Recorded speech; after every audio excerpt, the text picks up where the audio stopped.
ఓం నమో నారాయణాయ. మాఘపురాణం 26వ అధ్యాయం. పుణ్యక్షేత్రములలో నదీ స్నానం. ఈ విధంగా అనేక పుణ్యపురుషుల వృత్తాంతములను, మాఘమాస స్నాన మహిమను దిలీప మహారాజునకు వశిష్ఠుల వారు వివరించగా, ఆ రాజు, మహర్షి, మీ కృప వలన అనేక వృత్తాంతములను తెలుసుకొని కృతార్థుడనైతిని. కానీ మరొక సంశయము నాకు కలదు. అది ఏమనగా, మాఘమాసమందు ఏ తీర్థములు దర్శింపవలనో సెలవిమ్మని వినమ్రుడై కోరగా, వశిష్ఠుల వారు మరలా ఇట్లనిరి: దిలీప మహారాజా, మాఘ స్నానములు చేయుటయందు ఆసక్తి గల వారలకు ముఖ్యమగు తీర్థ మహిమలను గురించి వివరించెదను. శ్రద్ధగా ఆలకింపుము. మాఘమాసములలో నదీ స్నానము ముఖ్యమైనది. మాఘ స్నానములు చేయలేక తీర్థములు సేవించిన చాలునని అనుకొనుట అవివేకము. ఏలననగా, మాఘమాసములో ఏ నదిలోని నీరైనను గంగ నీటితో సమానము. అందుచేత మాఘమాసములో నదీ స్నానము సర్వ పాపహరమైనది, ఆవశ్యమైనది కూడా. అటులనే ప్రయాగ అతి ముఖ్యమైన క్షేత్రం. ఈ భరతఖండములలో అతి ప్రధానమైన గంగా నదీ సముద్రములో కలియుచోట మాఘ స్నానం ఆచరించిన 7 జన్మలలోని పాపములన్నీ సహితం హరించును. మాఘమాసములో నదీ స్నానంతో పాటు విష్ణు దేవాలయములు, మహేశ్వరాలయములు మొదలగు 360 పుణ్యక్షేత్రములు దర్శించిన ఎడల గొప్ప ఫలము కలుగుటయే కాక మరలా జన్మలనేవి కలగవు. ఇక త్రయంబకమను ముఖ్యమైన క్షేత్రం కలదు. ఇది పడమటి కనుమల దగ్గర ఉన్నది. అచటనే పవిత్ర గోదావరి నది జనించినది.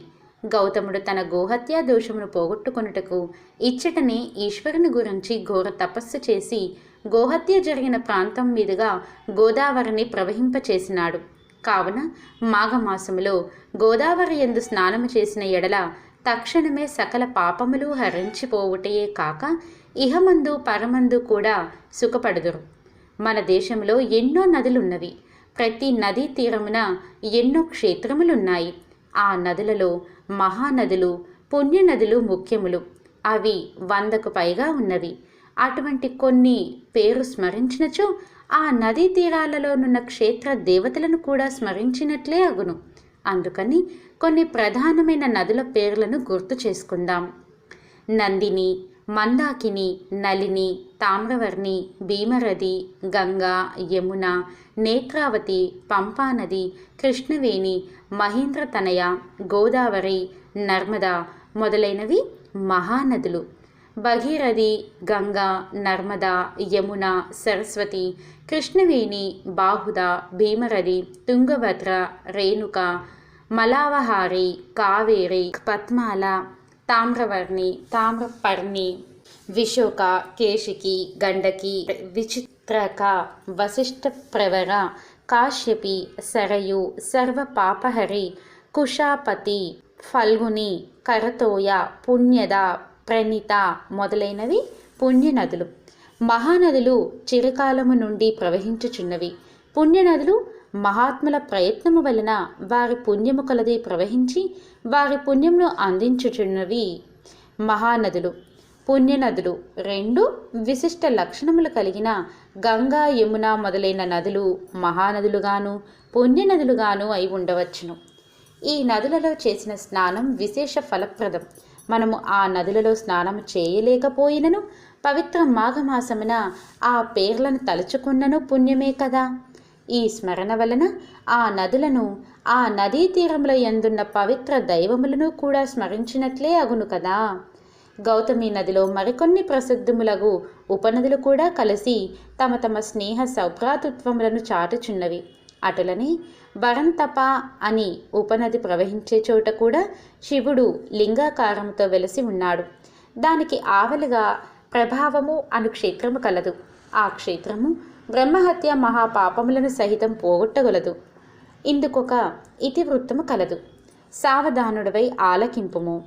విష్ణుమూర్తి నాభి కమలమున పుట్టిన బ్రహ్మకును ఈశ్వరునకు 5 తలలు ఉండేటివి. ఈశ్వరునికి పంచరుద్రుడు, త్రినేత్రుడు అనే పేర్లు కూడా కలవు. బ్రహ్మదేవుడు నాకును 5 తలలున్నవి, నేనే గొప్పవాడినని శివునితో వాదించెను. ఇద్దరూ గర్వంతో వ్యవహరించినందున చిలికి చిలికి వారిద్దరి మధ్య కలహం పెద్దదయ్యెను. కడకు ఇద్దరూ యుద్ధము చేయగా శివుడు బ్రహ్మ యొక్క 5వ తలను నరికివేసెను. వెంటనే శివునకు బ్రహ్మహత్య పాతకము చుట్టుకొన్నది. శివుడు భయపడి తాను నరికిన బ్రహ్మ తలను చేత పట్టుకొని ముల్లోకాలు తిరుగుచుండగా క్రమంగా చేతిలో ఉన్న బ్రహ్మతల ఎండిపోయి పురెగా అయినది. ఈశ్వరుడు సహజముగా అందమైన వాడు. అతడు భిక్షాటనకు వచ్చి భిక్షాందేహి అనగా గృహిణులు భిక్ష పట్టుకొని గుమ్మం కడకు రాగా శివుని జగన్మోహనాకారమును చూసి మోహితులై భిక్ష వేసి శివుని వెంట పోవుచుండిరి. ఈ విచిత్రమును మునీశ్వరులు చూసి కోపం కలవారై తమ భార్యలు శివుని వెంట పోవుట సహించలేక అతనికి పురుషత్వము నశించునుగాక అని శపించిరి. ఈశ్వరుడు చేయునది లేక క్రింది పడిపోయిన ఆ లింగమునందే ఐక్యమైపోయాడు. అట్లు శివుడు లింగాకారముగా మారినందువలన ఆ లింగము అమితమైన తేజస్సుతో ప్రకాశిస్తూ ఉండెను. కోటి సూర్యుల తేజస్సు కలిగి ప్రళయము సంభవించునా అన్నట్లు భయంకరముగా ఉండెను. అప్పుడు బ్రహ్మ విష్ణువులు శివుని వద్దకు వచ్చి వానిని ఓదార్చి ప్రయాగ క్షేత్రమునకు తీసుకువెళ్ళి అచట శివునికున్న బ్రహ్మ హత్యాది పాపములు పోగొట్టిరి.